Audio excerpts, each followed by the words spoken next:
여러분들하고 인사하겠습니다. 우리 주님의 이름으로 축복하며 환영합니다.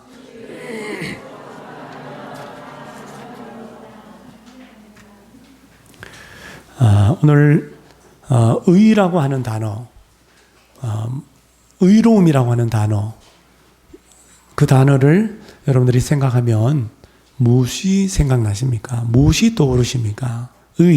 의로움. 우리가 일반적으로 생각하는 의라고 하는 개념은 정직하거나 착하거나 아니면 도덕적으로 바르거나 또 악함이나 그런 것들이 없는 모든 어떤 죄의 유혹을 멀리하는 것, 이런 것이 우리가 생각하는 의입니다. 한마디로 말하면 우리가 생각하는 의로움이라고 하는 것은 도덕적으로 깨끗하고 순결하고 착한 것을 말합니다. 자, 이렇게 우리가 의라고 하는 개념을 두면 믿는 사람이 아니라도 세상에 믿지 않는 사람들 중에 의로운 사람이 꽤나 많습니다. 그들 또한 온유하고 친절하고 매너가 좋고 사랑을 베풀고 섬길 줄 아는 사람들입니다. 때로는 믿지 않는 사람들 가운데 자신의 목숨까지도 바쳐서 생명을 구하는 그런 의인들도 있습니다. 그러나 하나님의 기준에 하나님이 말씀하시는 의, 그 의에 의하면은 그들은 의롭지 않다라는 거예요. 신자들도 마찬가지입니다. 열심히 기도합니다. 말씀을 열심히 읽습니다. 그리고 예배도 잘 드립니다. 교회에서 봉사도 하지요. 그리고 전도도 합니다. 가난한 사람을 구제하고 또 옆에 있는 성도들 섬기는데 헌신합니다. 그러나 그들 또한, 우리 신자들 또한 의에 대한 성경적 기준에 의하면 의와는 거리가 멉니다. 왜냐하면 의라고 하는 것은 하나님의 기준이라는 거예요. 이사야 64장 6절에 보면 우리의 의는, 우리 인간의 의는 다 무엇과 같다고요? 더러운 옷과 같다. 이 땅에서 깨끗하게 살고 참 착한 사람이다, 참 존경스러운 사람이다 라고 하는 사람들조차도 우리 하나님께서 볼 때 그의 의는 걸레다 이 말이에요. 걸레. 로마서 3장 10절에 그래서 좀 더 강한 말씀을 하십니다. 의인은 없다. 이 땅에 의인은 아무도 없다. 하나도 없다. 그러므로 신자든 불신자든 착한 일을 많이 하고 모든 면에서 정직하고 또 선한 일을 많이 한다 할지라도 하나님 보시기에는 여전히 착한 사람 이상이 되지를 못한다는 거예요. 인간의 노력과 의지로 애씀으로 도덕적인 삶을 살 수 있습니다. 남들보다 정직한 삶을 살 수 있습니다. 남들 보기에 참 착하다라고 하는 칭찬을 받을 정도로 선한 삶을 살 수 있습니다. 그러나 그런 삶을 살아가는 사람들이라 할지라도 하나님 보시기에는 여전히 의롭지 못합니다. 여러분, 오늘날 세상은요, 도덕적 위기입니다. 얼마나 도덕적으로 타락되어 있는지 몰라요. 물론 옛날에도 도덕적으로 타락되어 있었습니다. 예레미야 오늘 본 말씀에 그 당시에도 요시야 왕의 종교개혁 이후에 종교개혁을 했지만 우상을 다 철퇴시켰지만 여전히 그들의 마음속에 우상을 섬기고 있어요. 여전히 그들의 마음은 하나님과 거리가 멀었습니다. 종교개혁이 겉으로는 성공한 것처럼 보이지만 하나님 보실 때에는 완전히 실패였습니다. 오히려 요시야 왕 이후에 계속해서 이어지는 마지막 왕까지 남유다 모든 요시야 이후의 왕들이 다 우상을 섬기고 강대국을 섬기고 결국은 하나님을 버렸습니다. 그 당시에 얼마나 도덕적으로 타락했는지 한번 보십시오. 예레미야 23장 10절입니다. 오늘 본 말씀 6절 이후에 23장 전체를 여러분들이 나중에 한번 집에 가서 읽어보시길 바랍니다. 다 같이 이 땅에 시작. 이 땅에 간음하는 자가 가득하도다. 저주로 말미암아 땅이 슬퍼하며 광야의 초장들이 마르나니 그들의 행위가 악하고 힘쓰는 것이 정직하지 못함이로다. 정직하지 못해요.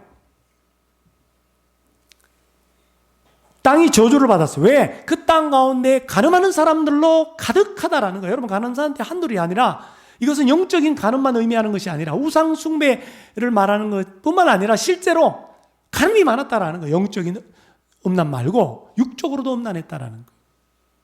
그 당시에도.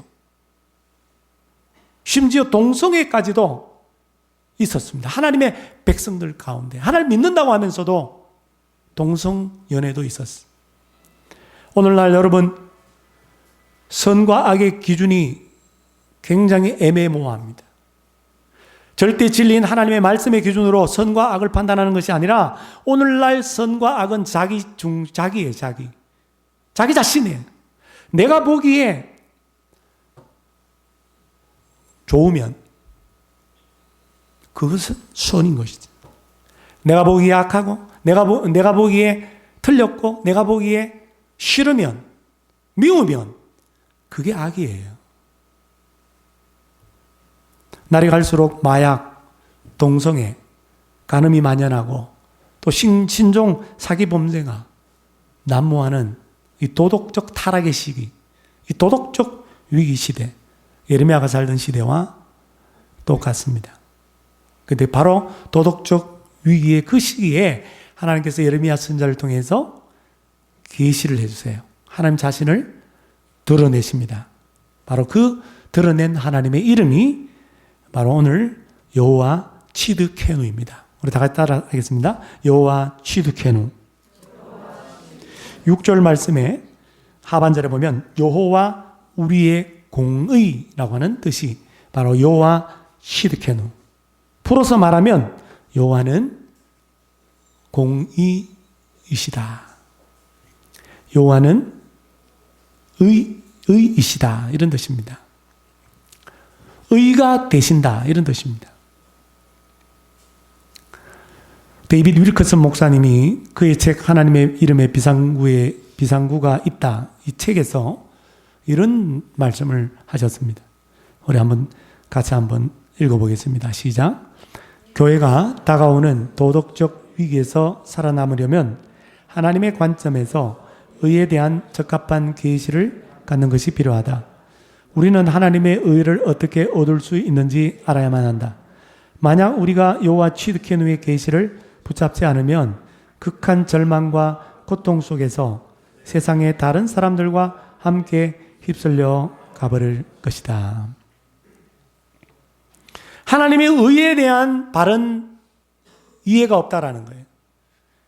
그래서 우리 믿는 사람들조차도 이 세상에 도덕적으로 너무 타락하다 보니까 자기도 똑같이 예수 안 믿는 사람과 휩쓸려서 죄를 짓게 되고 절망과 고통 속에서 그렇게 멸망당하고 말 것이다. 그러므로 우리가 여호와 치드케누의 계시, 하나님이 우리의 공의이시다.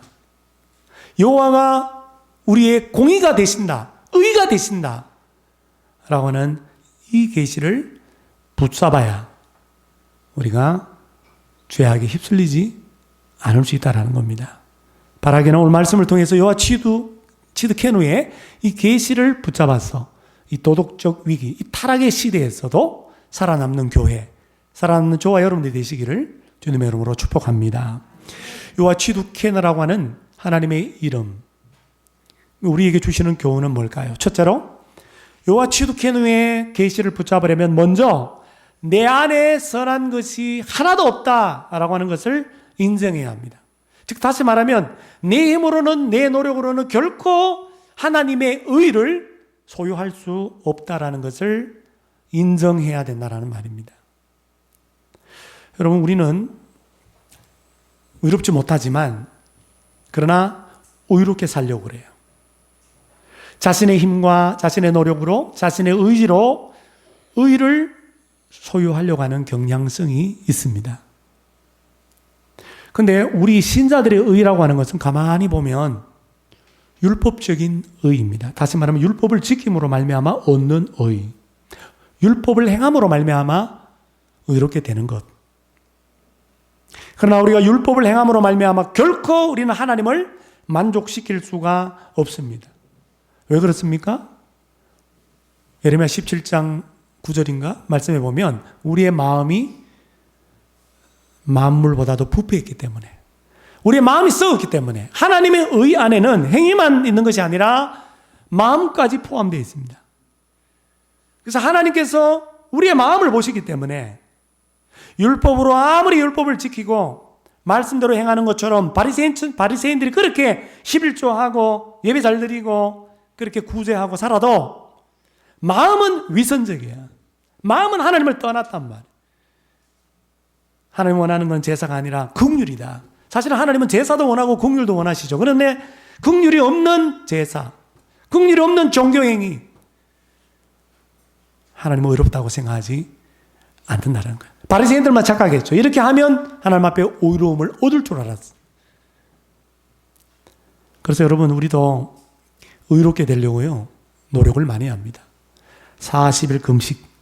어떤 분은 40일 금식해야 내가 거룩해지고 40일 연초부터 금식해야 내가 의로워진다고 생각해가지고, 제가 전에 안산에 어떤 장로님은 그걸 자랑으로 여기더라고. 자기는 연초가 되면 금식한다고. 금식을 실천할 수 있는 사람이 많지 않습니다. 여러분, 40일 금식을 어떻게 하겠습니까? 대부분은 금식 기도를 작정했다가 며칠 못 가서 중간에 그만둡니다. 그러면 내가 그때마다 또 괴로워하죠. 우리 연초 여러분 성경 일독하겠다. 그래서 우리는 그래도 다행히 우리가 성경 통독을 하니까 그래도 억지로라도 읽는데, 그런 거 없으면 내가 한번 자발적으로 한번 읽어봐야지. 원래 내가 일독해야 되겠다. 연초에 결심했다가 한 3일 지났어. 그죠? 3일도 좀 더 지날 것 같아. 레이기에 딱 들어가서는 이제 그다음부터 득 퍼버리죠. 뭐 이딴 책이 다 있나 이러고 그 중간에 중단하는 거예요. 기도 생활도 마찬가지고. 우리가 그 약속을 지키지 못해서 그때마다 괴로워합니다. 내가 이것밖에 안 되는구나. 끊기 힘든 정욕과 옛날 못된 습관들, 이거 다 끊어야 되겠다. 원래는 내가 이거 없애야 되겠다. 그렇게 자기 자신과의 싸움을 선포합니다. 그러나 수년 동안 죄의 지배에서 살아왔기 때문에 그것을 벗어나는 것이 쉽지 않아요. 그래서 자기가 그렇게 노력한다고 했지만 안 돼. 결국은 또 죄를 지어요. 또 실패로 끝나. 그때마다 죄책감이 들죠. 자기 혐오에 빠집니다. 자신의 노력과 힘으로 우리에게 끊임없이 이렇게 따라다니고 붙어다니는 죄를 끊으려고 애씀으로써 오히려 고통만 가중될 뿐이에요. 심적 고통이 더 심해져. 그래서 또 어떻게 합니까? 죄를 고백해. 우리 참회의 기도처럼 우리 하나님 앞에 와서도 또 죄를 지었다고 또 하나님 앞에 용서해달라고 고백합니다. 반복적인 죄의 고백.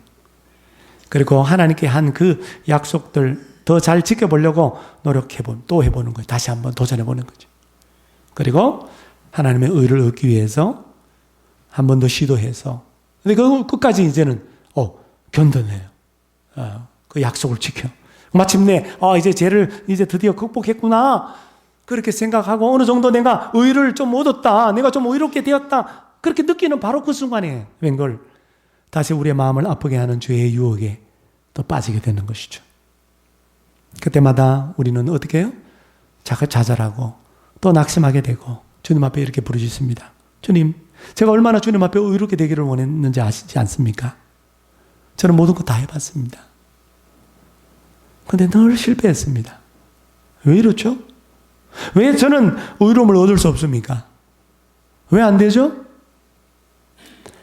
이처럼 우리는 우리의 노력으로 의를 얻으려는 경향이 있고, 또 의를 얻으려고 하면 할수록 우리는 실패를 맛보고 좌절하기가 일수다라는 것이죠.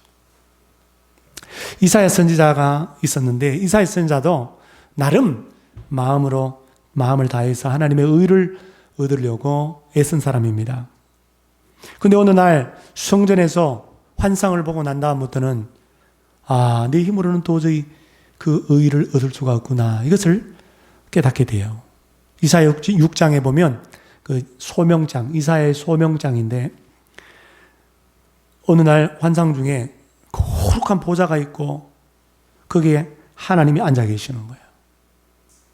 성전에 막 연기가 이렇게 막 피어오르면서 이제 하나님의 임재를 상징하는 그런 어떤 현상들이 있었어요.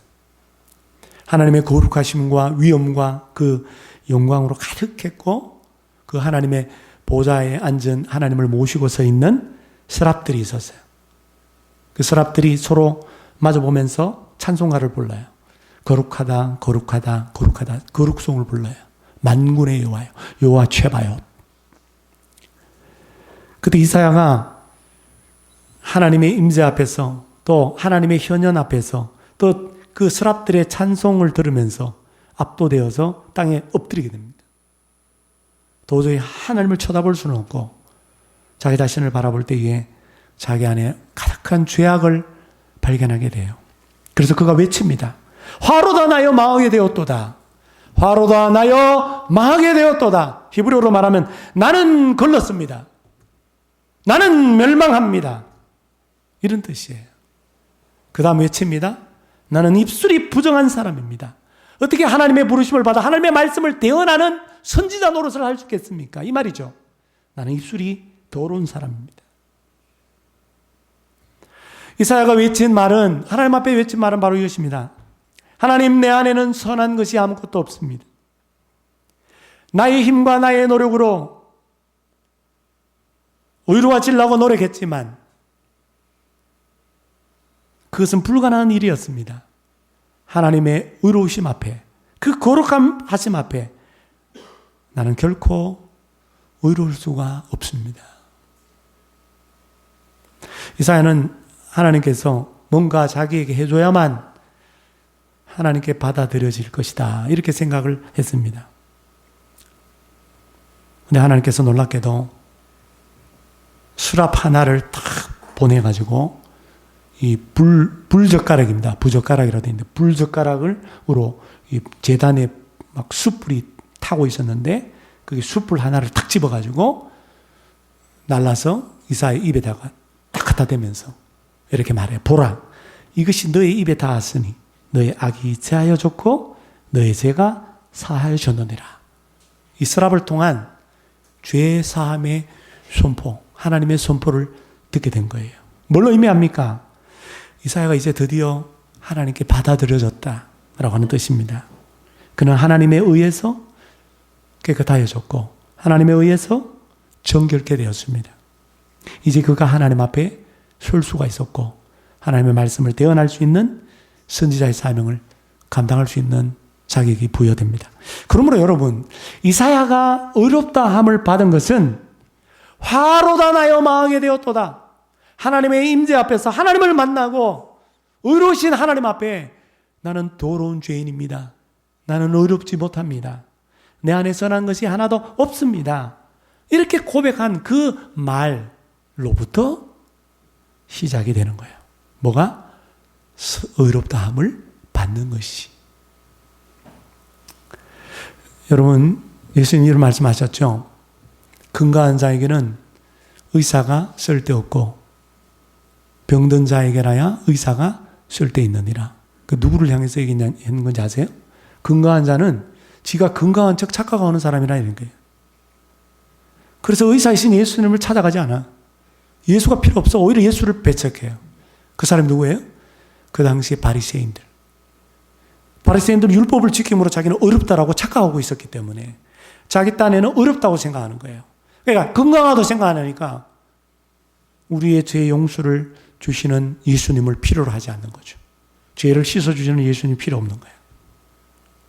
오히려 병든 자, 나는 죄인입니다. 세리와 죄인들처럼 그 당시 사람들에게 부정하게 여김을 받는 그 사람들, 자기 죄인을 자각하고 죄를 용서해 주신 주님께 그렇게 나아갔잖아요.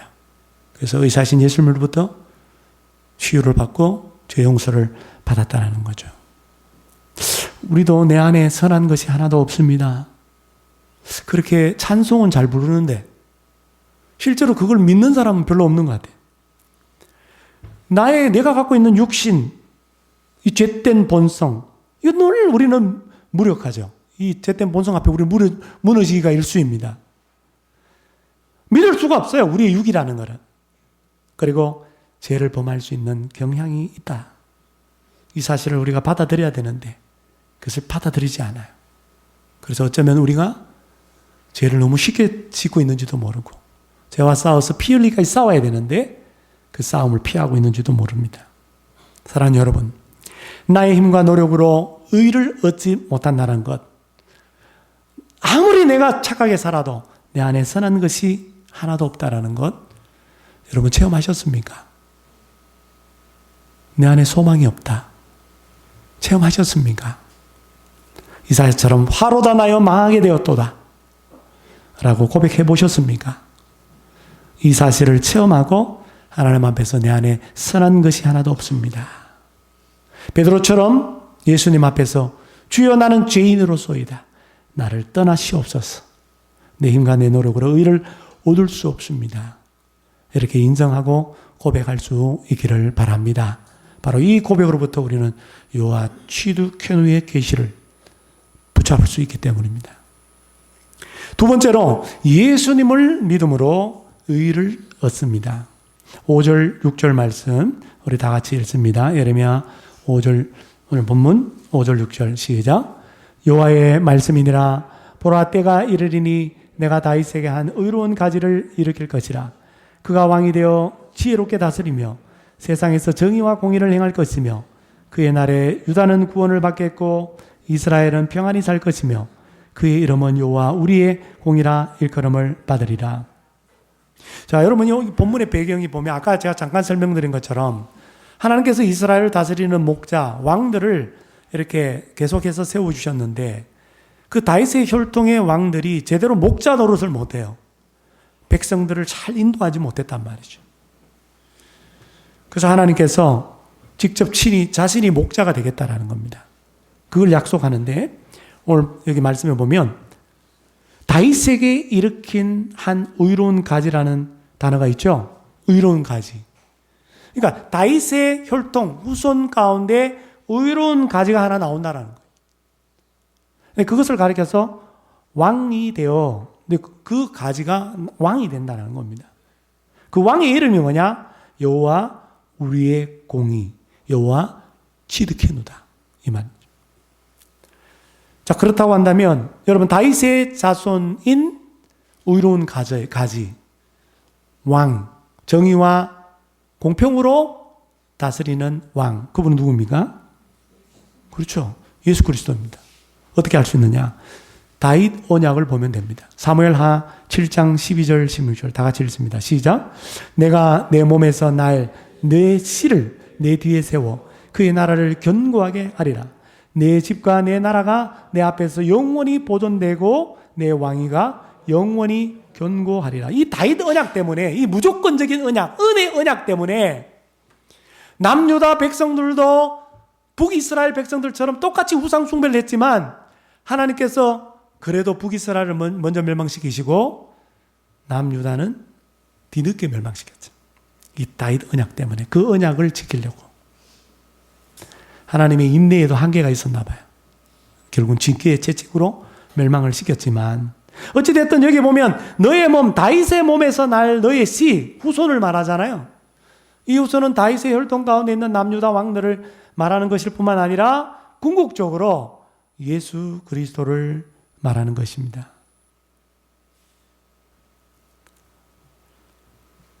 그러므로 하나님의 의는 예수 그리스도인 줄로 믿습니다. 로마서 3장 21절 22절에 보면 자, 이 예레미야의 예언이 이렇게 성취됩니다. 제가 읽습니다. 이제는 율법 외에 율법과 상관없이 옛날에는 율법을 지킴으로 의롭다함을 받으려고 했는데 율법으로 의롭다함을 받을 육체가 하나도 없느니라. 율법을 지킴으로 하나님을 만족시킬 수가 없다라는 거예요. 그래서 하나님께서 하나님의 한 의를 보내주셨어요. 하나님의 한 의가 나타났는데 구약의 율법 선지자들 예언했던 것입니다. 곧 예수 그리스도. 그 하나님의 의가 누구라고요? 예수 그리스도. 그 예수 그리스도를 믿음으로 말미암아 모든 믿는 자에게 미치는 하나님의 의인이 차별이 없느니라. 여러분, 이 하나님의 의를 가리켜서 외적인 의라고 그래요. 내 안에는 의가 없기 때문에, 우리 인간이 아무리 착하게 살아도 내가 의로워질 수 없기 때문에 하나님께서 하나님의 의이신 예수 그리스도를 보내주셨어요. 그리고 우리가 예수 그리스도를 믿으면 그 하나님의 의가 나에게 옷 입혀지는 거예요. 그래서 하나님께서 보실 때에 남들보다 선하게 살지 못하지만, 남들보다 착하게 살지 못하지만 예수 그리스도를 믿음으로 의의 옷을 입었기 때문에, 예수 그리스도의 옷을 입었기 때문에 하나님께서 보시고 의롭도다, 그렇게 칭하여 주신다라는 거예요. 법적으로 무죄, 너는 무죄다 라고 그렇게 판결하신다라는 것입니다. 로마서 3장 23절 24절 다 같이 읽습니다. 시작. 모든 사람이 죄를 범하였음에 하나님의 영광에 이르지 못하느니 그리스도 예수 안에 있는 속량으로 말미암아 하나님의 은혜로 값없이 의롭다 하심을 얻은 자 되었느니라. 여러분들이 하나님으로부터 의롭다함을 받기 위해서 여러분이 한 일이 뭐가 있습니까? 예배 잘 드렸다고? 전도했다고요? 착한 일 많이 했다고요? 그거 안 된다고 그러잖아요. 여러분이 값없이 공짜로 의롭다함을 얻은 자가 된 것은 바로 예수 그리스도의 공로 때문이라는 것이. 그 공로를 가리켜서 로마서에서 속량, 예수 안에 있는 속량, 속량이 뭐라 그랬어요? 노예 몸값을 대신 지불하고 그 노예를 해방시키는 행위, 이거를 속량이라 그래요. 여러분, 모든 사람이 죄를 범하여서 우리는 의인은 없나니 하나도 없어요. 우리는 다 죄인입니다. 죄의 종 노예였어요. 그리고 사망의 노예였습니다. 근데 그 노예에서부터 우리를 건져주시기 위해서, 해방시키기 위해서 우리의 몸값이 바로 예수 그리스도의 목숨값이었어요. 그 예수님의 목숨값을 지불한 곳이 바로 갈보리 십자가, 그 위에서 우리를 위하여 땀과 피, 물을 다 쏟으시면서 속죄 제물을 되셨던 것입니다. 오늘 예수님께서 나귀를 타고 예루살렘 성에 입성한 날이라고 해서 종려주일이라고 그래요. 우리 성경 읽어보면 무리들이 메시아가 이제 드디어 로마를 정복하겠구나, 그렇게 잘못된 메시아관을 가지고 예수님 오늘 호산나 다윗의 자손이여 우리를 구원하소서, 종려나무 가지를 막 흔들었다고 해서 종려주일이라고. 근데 예수님이 왜 예루살렘 성에 입성하셨습니까? 예, 갈보리 언덕에 올라 우리의 모든 죄를 대신해서 속량하기 위해서, 십자가에 죽기 위해서 예루살렘으로 오신 것입니다. 그러므로 하나님의 의라고 하는 것은 예수님의 십자가 사역을 통해서 하나님으로부터 오는 것입니다. 예수님을 믿음으로 말미암아 하나님으로부터 우리에게 주어지는 것, 이것이 바로 하나님의 의라는 거예요. 그러므로 누구든지 예수님의 피를 믿으면 속죄함을 받습니다. 죄사함을 받습니다. 누구든지 예수님의 피를 받으면 의롭다함을 받습니다. 그래서 로마서 5장 9절에 보면 이제 우리가 그의 피로 말미암아 의롭다 하심을 받았으니. 여러분, 종교개혁자 루터가 꿈을 꿨대요. 근데 꿈속에서 마귀가 나타났는데 이 마귀가 루터의 죄를 다 기록한 책을 하나 딱 들고 와가지고 펼쳐 보이면서, 야 루터야, 봐라, 너 이렇게 죄를 많이 지었다, 너. 그러니까 나와 함께 이제 지옥으로 가자, 이렇게 말하더라는 겁니다. 그랬더니 루터가 그것밖에 없어? 내가 지은 죄가 이것밖에 없어? 이렇게 묻는 거야. 마귀가 당황했어요. 그래서 갑자기 밖을 한번 이렇게 팍 돌고 다시 나타나더니 몇 개 죄목을 더 추가했어. 아이고, 내가 이거 발견 못한 죄가 있구나. 그럼 몇 개 더 플러스 해가지고 제목을 딱 적어가지고 펼쳐져가지고 또 보여줬잖아요. 그랬더니 루터가 이제 더 없어요? 더 없느냐? 이렇게 물은 거야. 마귀가 기록된 그 제목 위에다가, 마귀가 기록해놓은 그 제목 위에다가 이 루터가 글을 하나 딱 쓰는 거예요. 그랬더니 마귀가 주랭난을 치고 도망가 버렸어요. 뭐라고 썼는지 아세요?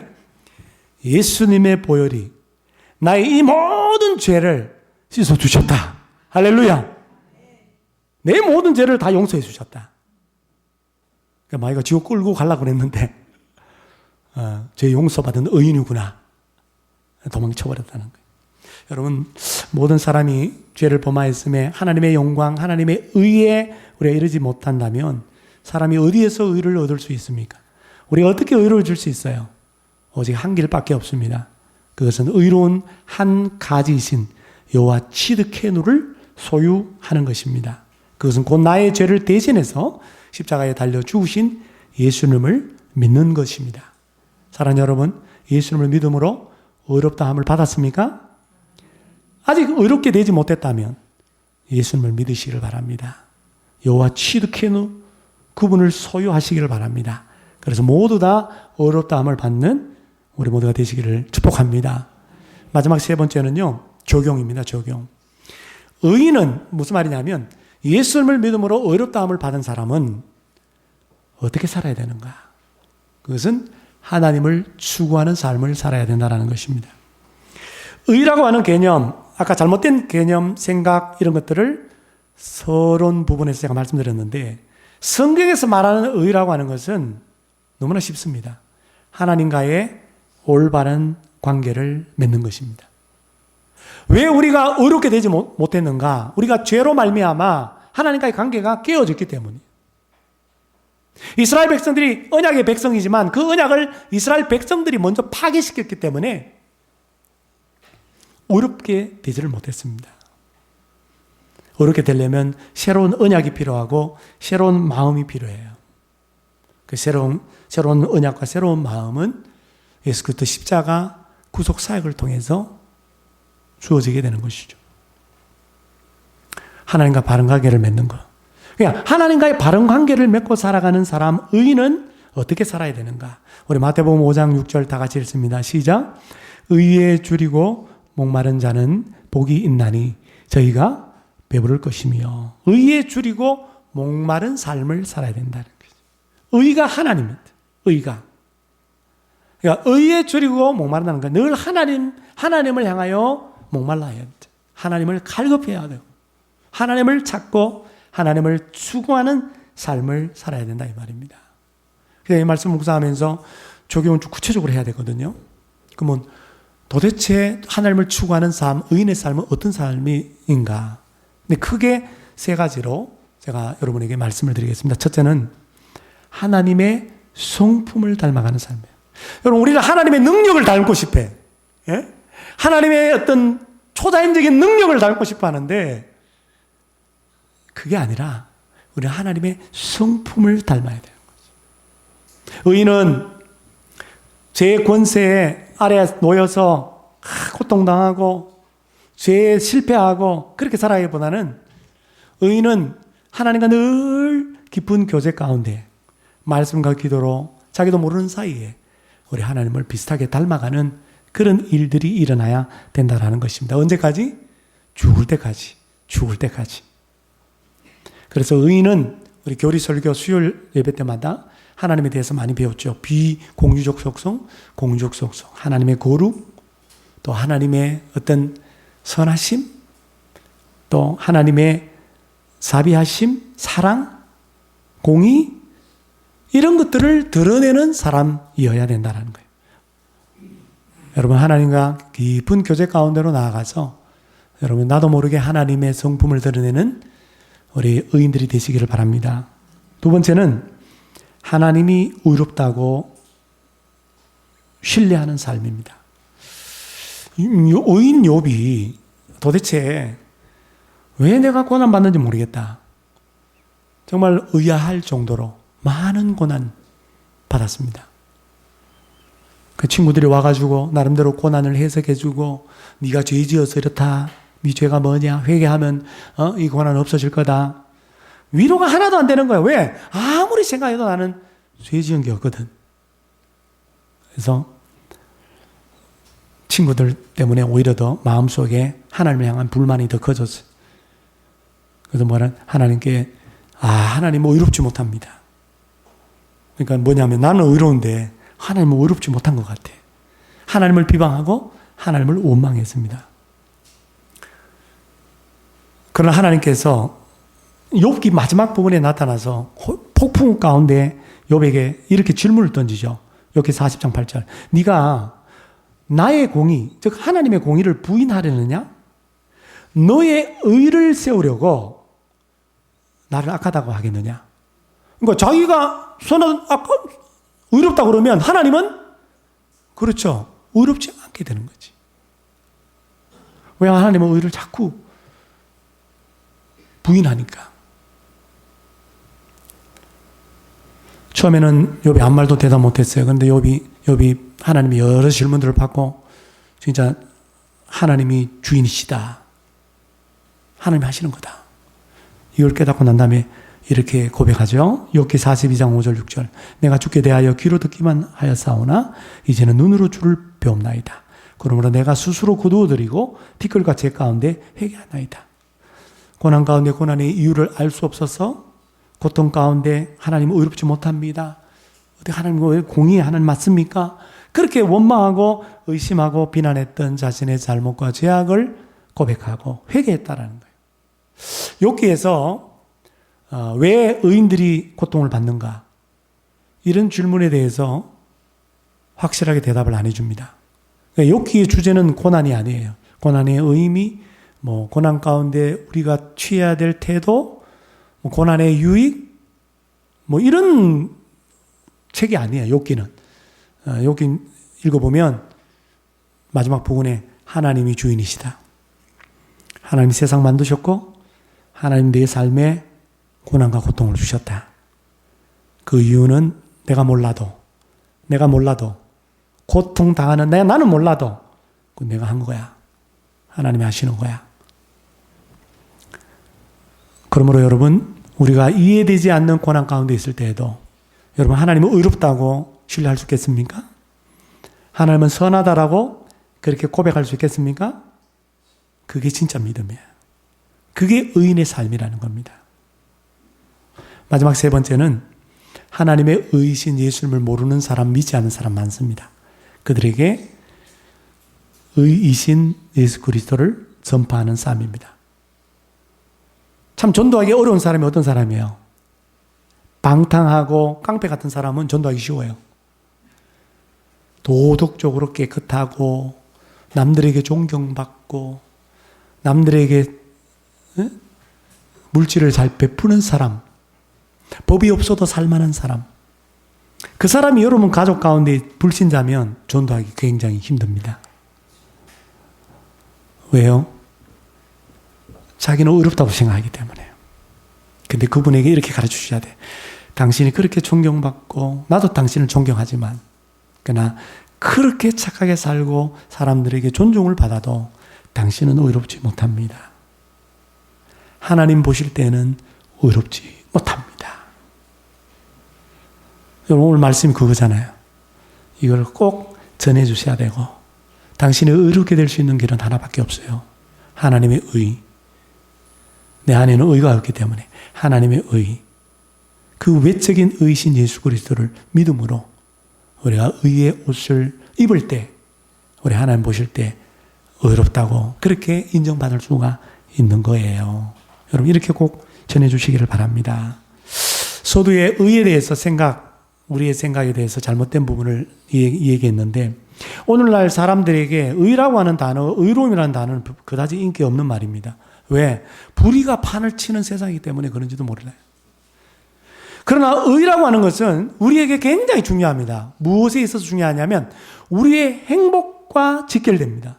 시편 32편 보면 허물에 가림을 받고 죄사함을 받는 자는 복이 있다고 그랬어요. 무슨 말입니까? 죄 용서받고 의롭다함을 받은 사람이 행복하다 이 말이에요. 또 오늘 마태복음 산상 수은 그 팔복 가운데 의에 줄이고 목마른 자는 어떻게 해요? 배부를 것이다 이랬대요. 만상만족한다는 거예요. 이런 복을 받습니다. 잠언을 읽어보면 의인의 복이 어마어마하게 많습니다. 제가 한꺼번에 다 소개해드립니다. 잠언 10장 6절. 의인의 머리에는 복이 많아. 의인의 수고는 생명에 이르고 의인은 그 원하는 것이 이루어지고, 의인은 영원한 기초 같고, 의인의 소망은 즐거움을 이루고, 의인은 영영이 이동되지 않고, 의인은 환난에서 구원을 얻고, 더 많습니다. 의인은 기도 응답받고. 여러분, 이런 놀라운 행복을 받아 누리시기를 원하시죠? 그렇다면 예수 그리스도를 믿음으로 의롭다함을 받은 의인이 되시고, 그 다음에 의인으로서 의에 줄이고 목마른 삶, 하나님을 추구하는 삶 사시기를 바랍니다. 그러면 여러분 행복할 거예요. 그리고 그 행복이 밖으로 막 넘쳐서 옆에 있는 사람들에게 전염시킬 겁니다. 그런 공동체를 만들어가는 우리 행복 바이러스가 다 되시기를 주님의 이름으로 축원합니다. 마음이 상한 자를 우리 함께 찬양합니다.